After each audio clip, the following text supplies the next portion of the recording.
Како да минуваме крај Сцила и Харидба. Вака возачите ги опишуваат тешкотиите во услови на снег да се разминат низ тесниот асфалтен пат во Националниот парк Пелистер. По 74 години од неговото прогласување за прв национален парк во земјава, тој обстојува со стари со години нерехабилитиран пат. До туристичките места води само една асфалтна делница, со многу дупки, тесна, а во зима се чистат околу 2 метра од коловозот, па автомобилите како да минуваат низ иглени уши. Нема простор за разминување на две возила. Тесен е и патот, а и не е доволно проширен.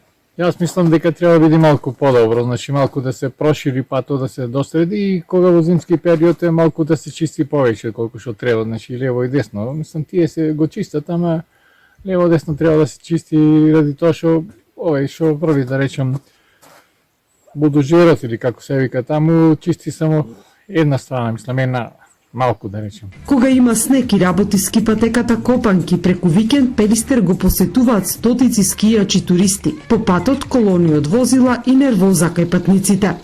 Досега се сменаа многу власти. Битола партиципираше со повеќе министри во нив. Меѓутоа, очигледно, на повеќето од нив, во фокусот не им беше подобрување на сообраќајната инфраструктура на Пелистер.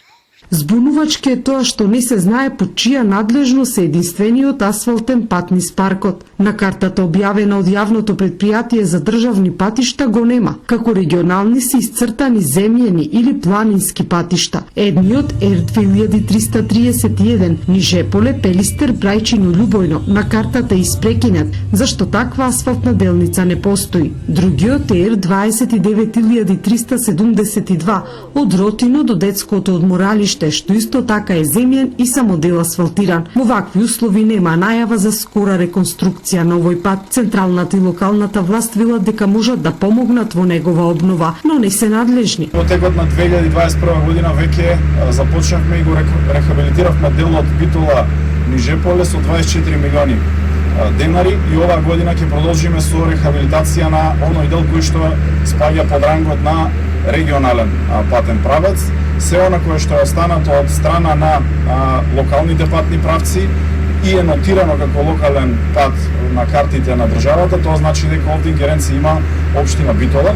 Од општина Битола пак велат дека имаат надлежност за одржување на патната инфраструктура која поминува низ населени места. Поради тоа вложуваат во подпелистерието и тие посочуваат дека учествувале во изведба на истиот пат од Нижеполе до подпелистерие, а во моментот работат на проектна документација за реконструкција на патот до спојот со паркот. Помош за тоа најави министерот за локална самоуправа Горан Милевски кој е битолчанец. Пелистер заслужува многу поголеми вложувања од оние на кратки патеки.